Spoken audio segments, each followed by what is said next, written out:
নির্বাচন করতে পারবেন না হাসনাতের প্রতিদ্বন্দ্বী মুন্সি।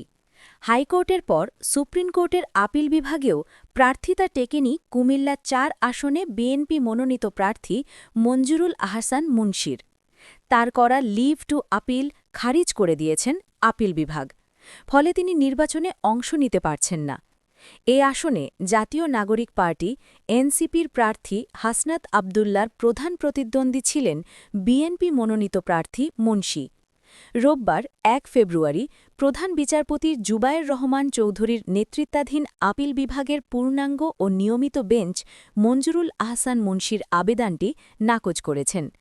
এর আগে গত ২১ জানুয়ারি ঋণ খেলাপির অভিযোগে মনোনয়নপত্র বাতিল ঘোষণা করে নির্বাচন কমিশনের সিদ্ধান্তের বিরুদ্ধে বিএনপি প্রার্থী মঞ্জুরুল আহসান মুন্সির করা রিট সরাসরি খারিজ করে দেন হাইকোর্ট।